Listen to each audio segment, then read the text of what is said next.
Hi, is me Prince. എല്ലാവർക്കും black W ചാനലിലെ പുതിയ വീഡിയോയിലേക്ക് സ്വാഗതം. എന്തുണ്ട് വിശേഷങ്ങൾ? എല്ലാവർക്കും സുഖമല്ലേ? എല്ലാവരും ഹാപ്പിയല്ലേ? ഹാപ്പി ആയിട്ടിരിക്കുക. Anything happy, live asked go on always പോസിറ്റീവായി.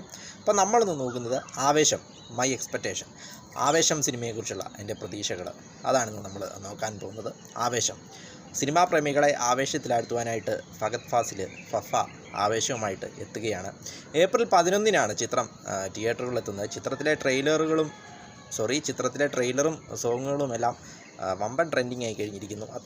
അത് നമുക്ക് കാണുമ്പോൾ ട്രെയിലറും സോങ്സൊക്കെ കണ്ടപ്പോൾ വളരെ ഒരു എനർജറ്റിക് ആയിട്ട്, ഒരു ഫ്രഷ്നെസ് ആയിട്ടാണ്, ഒരു പോസിറ്റീവ് വൈബായിട്ടാണ് നമുക്ക് ഫീൽ ചെയ്തത്. ഒരു ആഘോഷ ചിത്രം, ഒരു ഉത്സവ ചിത്രം എന്ന ഒരു ഫീലിലായിട്ടാണ് എനിക്കത് ഫീൽ ചെയ്തത് കണ്ടപ്പോൾ. ആവേശം ട്രെയിലറിൽ തന്നെ ആ ഫഹദിൻ്റെ ആ ഒരു എൻട്രി തന്നെ, എടാ മോനെ എന്ന് പറഞ്ഞുള്ള ആ ഡയലോഗൊക്കെ വളരെയധികം ഒരു എൻ്റർടൈൻമെൻ്റ് ആയിട്ട്, അല്ലെങ്കിൽ ഒരു ഉത്സവ ചിത്രം, തിയേറ്ററുകളെ ആഘോഷമാക്കാൻ പോകുന്ന, ഒരു പൂരപ്പുറമാക്കാൻ പോകുന്നൊരു ചിത്രമായിരിക്കുമെന്നാണ് എനിക്ക് തോന്നുന്നത്. ഇത് കണ്ടിട്ട് മൊത്തത്തിൽ ഫഹദിൻ്റെ ഒരു അഴിഞ്ഞാട്ടമായിരിക്കും ചിത്രത്തിൽ കാണാൻ പോകുന്നതെന്നാണ് നമുക്ക് തോന്നുന്നത് കണ്ടപ്പോൾ. വൺ മാൻ ഷോ ആയിരിക്കും മിക്കവാറും ചിത്രമെന്ന് തോന്നുന്നു. ഫഹദിൻ്റെ ആ ഒരു കംപ്ലീറ്റ് പാക്കിംഗ് എൻ്റർടൈൻമെൻ്റ് ആയിരിക്കും ആവേശമെന്ന് തോന്നുന്നു. ഫഹദിനെ നമ്മൾ മലയാളത്തിൽ കണ്ടിട്ട് കുറേയായി. പാച്ചുവും അത്ഭുതവിളക്കുമായിരുന്നു തോന്നുന്നു അവസാനമായിട്ട് ഫഹദിൻ്റെ ഇറങ്ങിയ മലയാള ചിത്രം. അദ്ദേഹം മറ്റു ഭാഷകളിൽ തിരക്കേറിയ നടനായി മാറി. ഒരു മലയാളം ആക്ടർ എന്ന നിലയിൽ നിന്നും ഒരു പാൻ ഇന്ത്യൻ ആക്ടർ എന്ന രീതിയിലേക്കുള്ള അദ്ദേഹത്തിൻ്റെ വളർച്ച നമ്മൾ പെട്ടെന്ന് കണ്ടതാണ്. വിക്രത്തിലൂടെയും മാമന്നിലൂടെയും, പുഷ്പയിലെയും വിക്രത്തിലെയും മാമന്നിലൂടെ ഒക്കെയുള്ള ആ കഥാപാത്രങ്ങൾ നമ്മളെ വളരെയധികം വിസ്മയിപ്പിച്ചതാണ്. പ്രത്യേകം മാമന്നൻ കഥാപാത്രം തമിഴ് പ്രേക്ഷകർ രണ്ട് കൈ നീട്ടി സ്വീകരിച്ചു. നായകനെ വെല്ലുന്ന രീതിയിലുള്ള കഥാപാത്രമായിരുന്നു അത്. വില്ലന് കൈയടിച്ചത് നമ്മൾ കണ്ടതാണ്. തമിഴ് ഓഡിയൻസ് വില്ലനെ ഏറ്റെടുക്കുന്നത്. രത്നവേൽ എന്ന ക്യാരക്ടർ തമിഴ്നാട്ടിൽ അത്രയധികം ഓളമുണ്ടാക്കി. മാമന്നനിൽ ഉദയനിധിയെ നിഷ്പ്രഭമാക്കിക്കൊണ്ട് ഫഹദിൻ്റെ അന്യായ പെർഫോമൻസിന് മുന്നിൽ, അങ്ങനെ യുവനിരയിലെ മലയാളത്തിൻ്റെ കംപ്ലീറ്റ് ആക്ടർ എന്ന് പറയാം ഇദ്ദേഹത്തെ. ആ രീതിയിലുള്ള പല കഥാപാത്രങ്ങളിലൂടെ നമ്മളെ വിസ്മയിപ്പിച്ചൊരു നടനാണ് ഫഹദ് ഫാസിൽ. അപ്പോൾ ഇതിൻ്റെ ഡയറക്ടർ എന്ന് പറയുന്നത് ജിത്തു മാധവന്.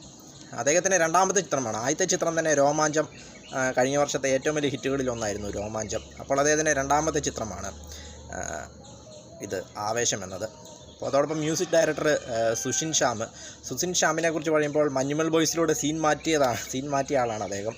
അപ്പോൾ അദ്ദേഹം വീണ്ടും ഈ ചിത്രത്തിലൂടെ സീൻ മാറ്റുമോ എന്ന് നമുക്ക് കാത്തിരിക്കാം. സുഷിൻ ശ്യാം. പക്ഷേ പാട്ടുകളൊക്കെ വളരെയധികം നന്നായിട്ടുണ്ട്. ഇലുമിനാറ്റി സോങ്ങൊക്കെ വൺ ട്രെൻഡിങ് ആയി കഴിഞ്ഞു. അതോടൊപ്പം BGM ഒക്കെ അടിപൊളിയാണ്. ട്രെയിലറിലൊക്കെ കണ്ട BGM ഒക്കെ അടിപൊളിയാണ്. ഫഹദിൻ്റെ എൻട്രി, ആടാ മോനെ എന്നുള്ള സീനും ഒക്കെ വളരെയധികം ഒരു പ്രതീക്ഷ നൽകുന്ന ഒരു സിനിമയാണ്. അതോടൊപ്പം മൻസൂർ അലിഖാൻ, അങ്ങനെയുള്ള മറ്റ് അന്യഭാഷാ താരങ്ങളൊക്കെ ചിത്രത്തിലുള്ളത് കൊണ്ട് തന്നെ ചിത്രം ഒരു വെയിറ്റേജ് ആവാനായിട്ടാണ് സാധ്യത. വിഷുക്കാലത്തെ തിയേറ്ററുകൾ പൂരപ്പുറമാക്കാനുള്ള എല്ലാ ചേരുവകളും ചിത്രത്തിലുണ്ടെന്ന് തോന്നുന്നു. അതോടൊപ്പം ജിത്തു മാധവൻ്റെ ഡയറക്ഷനും രോമാഞ്ചത്തിലൂടെ നമ്മളെ വളരെയധികം എൻ്റർടൈൻ ചെയ്യിപ്പിച്ച ആളാണ്. അപ്പോൾ അദ്ദേഹത്തിൻ്റെ ഒരു ഡയറക്ഷൻ ആകുമ്പോൾ തന്നെ അതും തന്നെ ഒരു എക്സ്പെക്റ്റേഷൻ കൂടുവാനായിട്ടുള്ള കാരണമുണ്ട് ഈ സിനിമയ്ക്ക്. ഏപ്രിൽ 11 ചിത്രം തിയേറ്ററുകളിൽ എത്തുക. ഫഹദ് ഫാസിലിന് തന്നെയാണ് ഇതിൻ്റെ നിർമ്മാണവും. ഫഹദ് ഫാസിലും അൻവർ റഷീദും കൂടി ചേർന്നാണ് നിർമ്മിച്ചിരിക്കുന്നതും തന്നെ. ഇതിൻ്റെ സിനിമാറ്റോഗ്രാഫർ സമീറാണ്.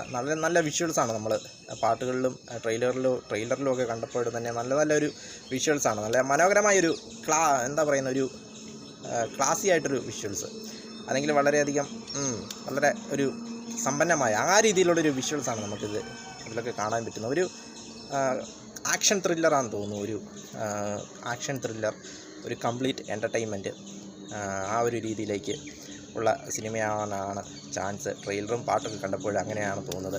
രംഗൻ എന്ന കഥാപാത്രമാണ് ഫഹദ് അവതരിപ്പിക്കുന്നതെന്ന് തോന്നുന്നു. അതുകൊണ്ട് തന്നെ ഫഹദും കൂട്ടരും സീൻ മാറ്റുമോ എന്ന് നമുക്ക് കാത്തിരിക്കാം. വീഡിയോ ഇഷ്ടപ്പെട്ടാൽ ലൈക്ക് ചെയ്യുക, ഷെയർ ചെയ്യുക, കമൻറ്റ് ചെയ്യുക, സബ്സ്ക്രൈബ് ചെയ്യുക. വീണ്ടും പുതിയ വീഡിയോ കാണാം. അതുവരെയും ടേക്ക് കെയർ, ബൈ.